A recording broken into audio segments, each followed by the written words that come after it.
Hello बच्चों, मेरा नाम है अनुराग। आज हम लोग BSc 6 semester paper second surface chemistry के 50 क्वेश्चन को सॉल्व करेंगे। तो स्टार्ट करते हैं।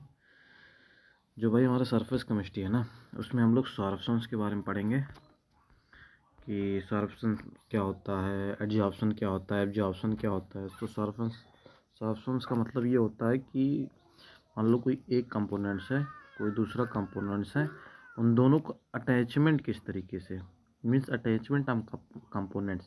तो अटैचमेंट जो होगा कंपोनेंट्स का, चाहे वो सॉलिड लिक्विड वाला कंपोनेंट्स का अटैचमेंट हो, चाहे वो गैस का हो, तो इनका अटैचमेंट चेक करना है कि the phenomena of attachment of a particular component with another component is solution. ठीक है। एब्जॉर्प्शन क्या होगा कि सॉल्यूशन देखना है, सॉल्यूशन है उसके अंदर जो कंपोनेंट्स हैं अगर बल्क में है तो उसको एब्जॉर्प्शन बोलेंगे।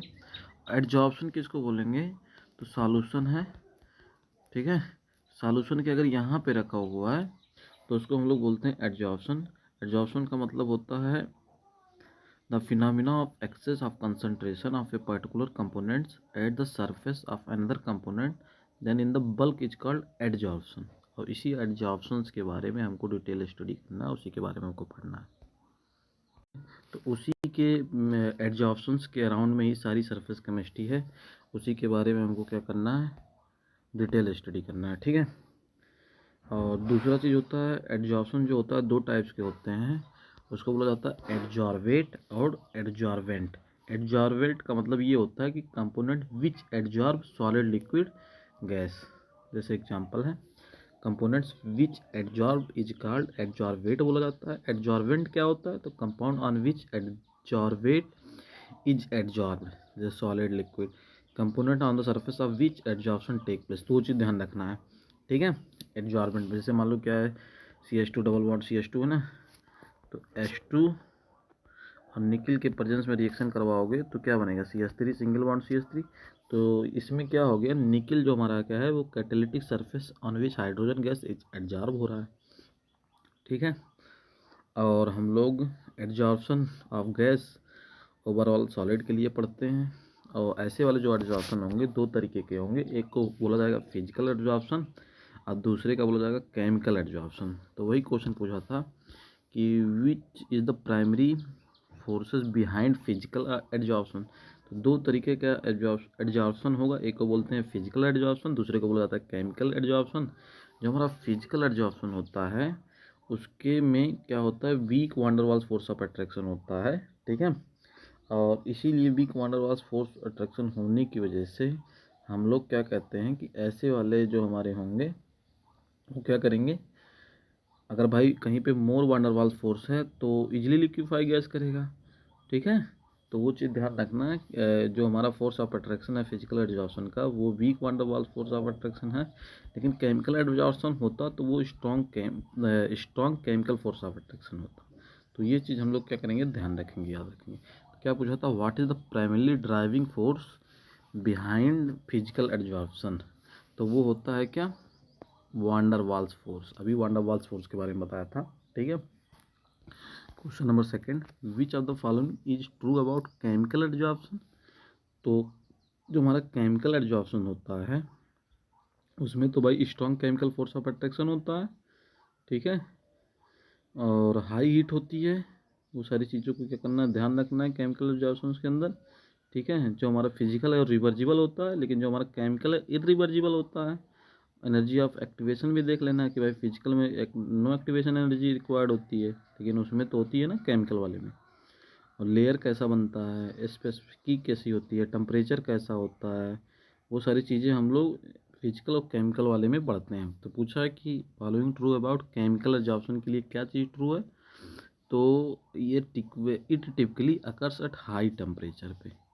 केमिकल एब्जॉर्प्शन हाई टेम्परेचर पे मिलता है। ठीक है। दूसरे का भी सही है।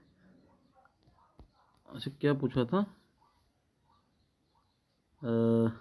विच of the following is true about chemical absorption. ठीक है। तो आंसर बी क्या है, सही है। ठीक है। हाई टेम्परेचर पे मिलता है। और जो हमारा केमिकल एब्जॉर्प्शन होता है वो एक्चुअली में क्या होता है, इरिवर्जिबल होता है। वो चीज़ क्या करना है, ध्यान रखना है। पहला तो होगा नहीं, वीक बॉन्ड तो होगा नहीं, स्ट्रॉन्ग बॉन्ड होता है। Verb physical attraction between adsorb, तो ये भी तो नहीं होगा, तो ऑप्शन नंबर बी सही है। Question number third, Freundlich adsorption isotherm is applicable to, तो नॉन लेयर होता है, तो जो हमारा होगा नॉन लेयर है ना, तो इसका मतलब ये कैसा होगा, ये होगा मल्टीपल लेयर एडजॉर्प्शन। फार्मूला याद रखना है, ए बराबर होगा एक्स बाई एम बराबर के पी 1 की power N, N greater than 1, ये याद रखना है। ये क्या है, एक्सटेंट ऑफ एडजॉर्प्शन है, एक्स क्या है, मास ऑफ एडजॉर्बेट है, एम क्या है, मास ऑफ एडजॉर्बेंट है, के और एन पता ही है फ्रेंडलिच कांस्टेंट है, तो वो चीज़ हम लोग निकाल सकते हैं, ये याद रखना है, पूछा जाता है एग्जाम में बार बार। ठीक है, वहाँ से हम लोग क्या कर सकते हैं, निकाल सकते हैं। अगर एन लेस देन 1 का फार्मूला पूछेगा तो ये क्या हो जाएगा, ए बराबर एक्स बाई एम बराबर क्या हो जाएगा, के पी, ये हो जाएगा ना।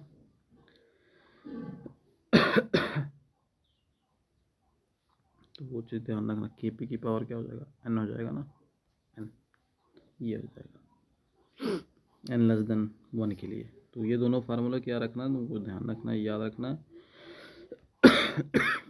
नेक्स्ट क्वेश्चन की ओर बढ़ते हैं। तो जो हमारा फ्रेंडलिस्ट एडजॉर्प्शन है नॉन लेयर के लिए, मतलब मल्टीपल लेयर एडजॉर्प्शन के लिए। ठीक है, question number 4, Langmuir adsorption isotherm assume, तो भाई लैंगम्यूर जो होते हैं वो डिसोसिएट और नॉन डिसोसिएट दोनों के लिए दिया गया है। ठीक है, डिसोसिएट और नॉन डिसोसिएट दोनों के लिए दिया गया है, वो चीज़ ध्यान रखना है। और लैंगम्यूर का हमको जो याद रखना है, वो फार्मूला याद रखना है। जनरल केस में फार्मूला क्या होता है, के पी बराबर थीटा 1 माइनस थीटा की पावर एटोमिसिटी, ये फार्मूला होता है। एटोमिसिटी किसी का भी कैलकुलेट कर सकते हो, हाइड्रोजन नाइट्रोजन ऑक्सीजन की एटोमिसिटी कितनी होती है, 2 होती है। O3 का एटोमिसिटी कितना होता है, 3 होता है। तो चीज़ क्या करना है, तुमको ध्यान रखना है। ठीक है, तो यहाँ से हम लोग थीटा की भी वैल्यू निकाल सकते हैं, बार बार इसको क्या कर सकते हैं, चेंज भी कर सकते हैं।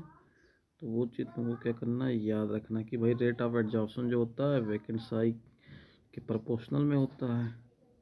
ठीक है, तो डिसोसिएट के लिए ये फार्मूला हो गया।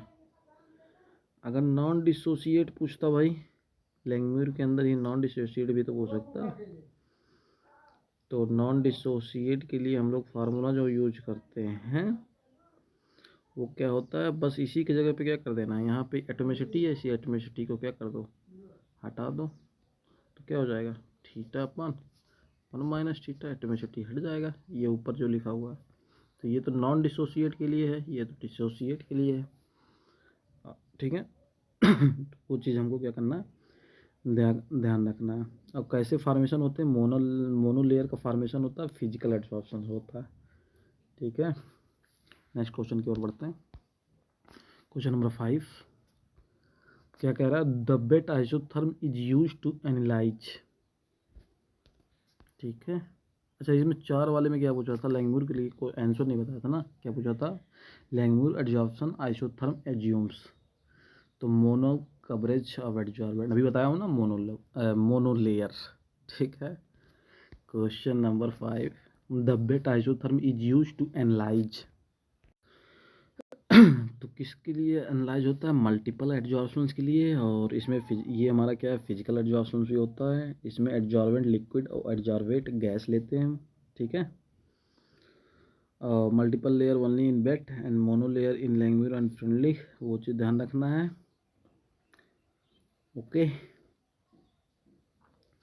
फार्मूला इसका मेन इम्पॉर्टेंट है कि भाई फार्मूला इसका क्या होता है, तो फार्मूला होता है इसका 3 फार्मूले हैं, तीनों फार्मूले तुमको क्या करना है, 2 फार्मूले, दोनों फार्मूले तुमको याद करना है।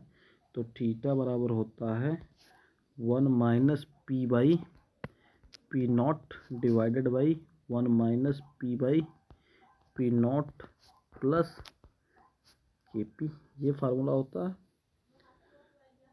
ठीक है, एक फार्मूला होगा, देखो थीटा बराबर क्या होता है, के पी बाई वन प्लस के पी, ये होता है।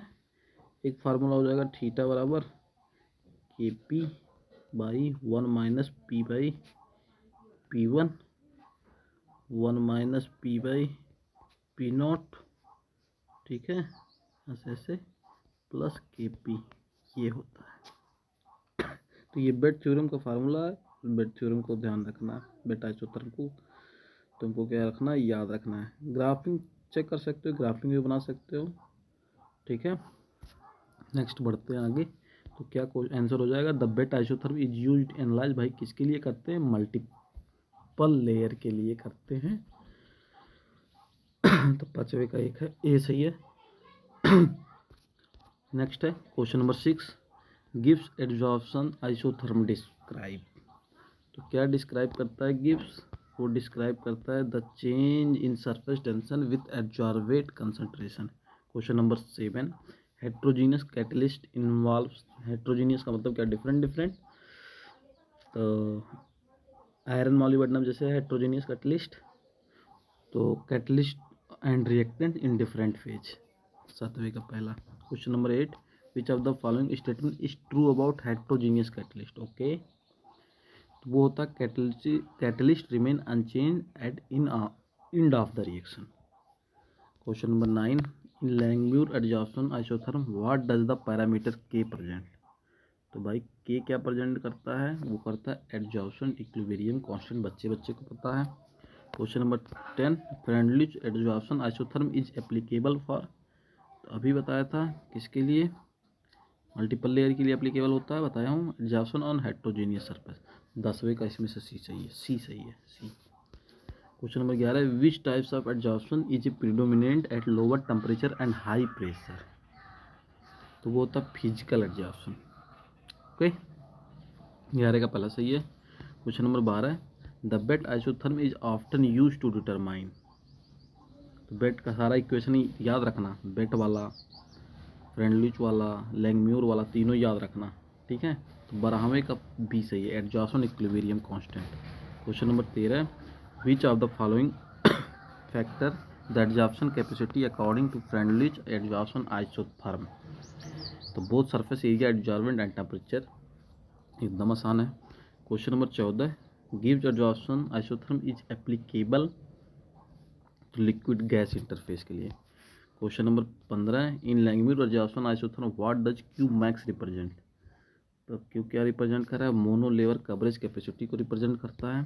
Question number 16, which of the following statement is true about regarding heterogeneous catalyst. तो क्या है, catalyst speed of the reaction without being consume, 16 consume नहीं होता, 16 का सी सही है। Question number 17, which parameter in the Langmuir adsorption isotherm indicate the strength of adsorbent interaction. Okay, तो K. Question number 18, the BET isotherm is based on the assumption of multiple layer, भाई। Question number 19, what does the exponent N represent in the Freundlich adsorption isotherm equation. तो adsorption intensity. Question number 20, which of the following is a characteristic of chemisorption. Okay, chemical adsorption पूछ रहा है, तो formation of chemical bond between adsorbate and adsorbent समझाया हूँ starting में, 20वें का सी सही है। Question number 21, which types of solution exist repulsive forces between disperse phase and dispersing medium. तो याद रखना है लियोफोबिक सॉल्यूशन, कहा था पढ़ने के लिए, लियोफोबिक पढ़ लो, लायोफोबिक पढ़ लो, फिलिक पढ़ लो, फोबिक पढ़ लो, इमेंशन पढ़ लो, जल पढ़ लो। तो 21 का ऑप्शन नंबर फर्स्ट सही है। Question number 22, what is the origin of charge in lyophobic colloids. तो adsorption of ions. Question number 23, according to Schulze Hardy rule what kinds of physically stabilized colloidal particles. A positive ions, gold number निकालते हैं ना। Question number 24, what is the zeta potential a measured of in colloidal system. तो surface charge. Question number 25, the Stern double layer is composed of. तो वो करते हैं solvent molecules absorb ions का। Question number 26, what phenomena is absorbed when a beam of light is scattered by colloidal particles. तो ऐसी वाले phenomena को हम लोग टिंडल इफेक्ट पढ़ते हैं ना, कि भाई जब कोई भी बीम ऑफ लाइट को क्या करते हैं, स्कैटर्ड करवाते हैं कोलाइडियल पार्टिकल्स को, तो वही तो टिंडल इफेक्ट है। 26 का सी सही है। Question number 27, electrokinetic phenomena involve the movement of charge particle under applied electric field. तो भाई इलेक्ट्रोफोरिस की घटना है, ठीक है, पढ़ाया भी हूँ ये। Question number 28, what is the primary factor contributing to the stability of colloidal dispersion. Colloidal dispersion, तो इसी को जेटा पोटेंशियल कहते हैं, इंपॉर्टेंट है, याद रखना। Primary factor contributing to the stability of colloidal dispersion, zeta potential बोलते हैं। तो 28 का सी सही है। Question number 29, what is the critical value zeta potential for stable colloidal dispersion according to DLVO theory. Okay, तो 50 MB याद रखना है। Question number 30, what is the term of spontaneous aggregation of surfactant molecules in a solution above critical Micheli concentration। Micelle concentration ना, तो मिगाइल formation होगा, याद रखना, पढ़ने के लिए भी बोला था, इंपॉर्टेंट है। Question number 31, which of the following colloid typical if it a stable solution state. तो स्टेबल सॉल्यूशन स्टेट कौन बनाएगा, लायोफिलिक सॉल्यूशन बनाएगा। Question number 32, the coagulation of a colloidal particle can be induced by decreasing the zeta potential, ठीक है। Question number 32, according to Schulze Hardy rule what ions stabilize lyophobic colloids. कौन सा है, तो ions are same charge as disperse phase, पढ़ने के लिए ये भी बोला था हार्डी सुल्जे। 33 का A. Question number 34, what is the primary driving force behind micelle formation. Primary जो इसका सोर्स होता है वो होता है हाइड्रोफोबिक इंटरेक्शन। 34 का बी सही। Question number 35, which electrokinetic phenomena involve the movement of solvent molecules under applied electric field. तो उसको बोला जाता है electroosmosis. The stability of colloidal dispersion can be enhanced by, किससे इनहेंस्ड करते हैं, तो जेटा पोटेंशियल की जो मैग्नीट्यूड होता है वो क्या हो जाती है, इंक्रीज हो जाती है। 36 का बी सही है। Question number 37, what is the critical micelle formation, CMC पूछ रहा ना, तो क्रिटिकल का तो concentration of surfactant above which micelle formation occur. 37 का सी सही है। Question number 38, which of the following is not a factor affecting the stability of colloidal dispersion. तो विस्कोसिटी है ना, 38 का सी सही है, ठीक है। Colloidal dispersion not a factor, तो जेटा तो फैक्टर होगा, पार्टिकल साइज भी होगा, टेम्परेचर विस्कोसिटी यही नहीं होगा। 38 का सी सही है। Question number 39, the Tyndall effect is caused by, किसके कारण होता है, स्कैटरिंग, आप ही ये समझाया था, आया था, scattering of light by colloidal particles. Question number 40, what is the term of process of destabilizing a colloidal solution by adding on electrolyte. तो इसी को कोएगुलेशन बोलते हैं। 40 का भी सही है। 41, which of the following is not a characteristic lyophilic solution. तो repulsive force between disperse phase medium ये नहीं है और सारा है। स्टेबिलिटी भी होता है, strong affinity, dispersion medium, spontaneous formation सब है, डी वाला नहीं है। 41 का D. Question number 42, what is the primary mechanism responsible for coagulation of colloidal particles. तो वो होता है aggregation. Question number 43, what is the term of decrease in zeta potential leading to the destabilization colloidal dispersion. Coagulation है, ठीक है। 43 का C सही है। Question number 44, what is the following factor affect the rate of micelle formation. तो temperature से effect पड़ता है, पढ़ लेना इसको। Question number 45, which of the following is a example of emulsion. तो इससे आसान क्वेश्चन कुछ नहीं है, मिल्क है। Question number 46, which of the following factor can increase the stability of colloidal dispersion. तो कोलाइडियल डिस्पर्सन स्टेबिलिटी इंक्रीज है ना फैक्टर, तो decreasing of a particle size के साथ ऐसे चीज़ें होती हैं। तो 46 का ऑप्शन नंबर फर्स्ट सही है। Question number 47, the CMC depends upon, तो भैया मिगाइल कंसंट्रेशन किसके ऊपर डिपेंड करता है, तो pH पे भी डिपेंड करेगा, टेम्परेचर पे, नेचर, मतलब सारे पे डिपेंड करेगा। 47 का डी सही है। Question number 48, which of the following is not a mechanism of colloidal stabilisation. Colloidal stabilisation ना, तो इसको बोला जाता है नॉट पूछा था ना, mechanical stabilization. Steric, electrostatic, electrokinetic होगा, तो 48 का सी सही है। The Tyndall effect is observed when, तो इससे आसान क्वेश्चन नहीं मिलेगा, ठीक है। कोलोइडियल पार्टिकल स्कैटर्ड लाइट, बार बार इंपॉर्टेंट है, बार बार ये चीज़ रिपीट हो रहा है। Question number 50, what is the primary driving force behind micelle formation, तो अभी ये क्वेश्चन भी रिपीट हुआ है, हाइड्रोफोबिक इंटरेक्शन होगा। तो हम लोगों ने 50 क्वेश्चन को सॉल्व कर लिया है, ठीक है।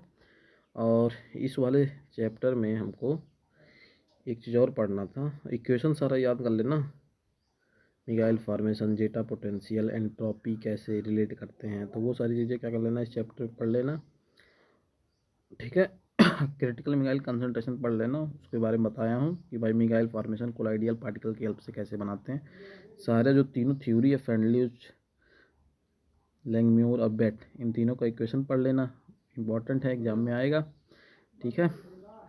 और इसमें जो एक इम्पॉर्टेंट चीज़ था हमको बताना था, ठीक है, वो था क्लासियस इक्वेशन, कि भाई इसमें हमको क्लासियस इक्वेशन के बारे में एक पढ़ना पड़ेगा, ठीक है। क्लासियस मसोटी इक्वेशन ये पढ़ना है। तो क्लासियस मसोटी इक्वेशन क्या होता है भाई, stabilise a relationship between dielectric constant of a material and the polarisability of its constitute atom या मॉलिक्यूल्स। डाइलेक्ट्रिक प्रॉपर्टीज है माइक्रोस्कोपिक एटॉमिक एटम के लिए, डाइलेक्ट्रिक के लिए दिया गया था। फार्मूला क्लासियस का बताया जा सकता है, फार्मूला होता है एप्सिलॉन, प्रूव नहीं करना, फार्मूला याद रखना भाई, एप्सिलॉन +2 बराबर क्या होगा, n alpha by 3 epsilon not. तो थर्ड सेमेस्टर में भी ये करवाया हूँ, क्लासियस मसोटी इक्वेशन, ठीक है। तो ये फार्मूला याद रखना है जो बताया हूँ, ठीक है। ये भी पूछ ले, n क्या है भाई, तो n number of molecules per unit volume है, इसमें ये याद हो गया, एप्सिलॉन -1 भाई एप्सिलॉन +2 बराबर n alpha by 3 alpha not, ये याद रखना फार्मूला। और इसमें एक चीज़ पढ़ना था हमको कि भाई डेबी हैकल इक्वेशन क्या होता है, तो डेबी के बारे में पढ़ना था, डेबी हैकल इक्वेशन के बारे में पढ़ना था। और डेबी हैकल इक्वेशन ने क्या कहा था कि भाई डेबी हैकल इक्वेशन जो है एक्टिविटी कोफिशिएंट निकाला जाता है आयंस का, एक्टिविटी कोफिशिएंट मैंने बता दिया था, फार्मूला कैसे निकालते हैं एक्टिविटी कोफिशिएंट, हम उस चीज़ को समझा दिया हूँ, ठीक है। तो वो चीज़ ध्यान रखना है। और डेबी हैकल का जो है वो उसका एप्लीकेशन याद रखना कि भाई एक्टिविटी कोफिशिएंट निकालने के लिए करते हैं, इक्विलिब्रियम कांस्टेंट निकालने के लिए करते हैं, मोलर कंडक्टेंस के निकालने के लिए करते हैं, रिएक्शन रेट निकालने के लिए करते हैं। तो वो चीज़ क्या करना, ध्यान रखना है, ठीक है। फार्मूला याद रखना है, तो क्या होगा डेबी हैकल का, log f प्लस माइनस बराबर -a z plus z minus under root mu, ये होगा फार्मूला याद रखना है। एफ प्लस क्या है, मीन एक्टिविटी कोफिशिएंट है, जेड प्लस क्या है, कैटायंस का है, वैलेंसी ऑफ कैटायंस है, Z minus valency of anions है, ठीक है। म्यू क्या है, आयनिक स्ट्रेंथ ऑफ ए सॉल्यूशन है। ए तो पता ही है क्या है, कांस्टेंट है, जो सॉल्वेंट का जो भी मतलब डिपेंड्स कर रहा है nature of solvent particular temperature को लेके, वो कांस्टेंट है, ठीक है। तो इतनी सारी चीज़ें हमको क्या करना था, इस वाले चैप्टर में ध्यान रखना था। इंपॉर्टेंट चैप्टर है, एग्जाम में यहाँ से क्वेश्चन आना है, तो इसको भाई पढ़ के जाना, अच्छे से पढ़ना है सारी चीज़ें, ठीक है। तो पढ़ाई करते रहो, हैप्पी लर्निंग, बाय, मिलते हैं नेक्स्ट वीडियो में।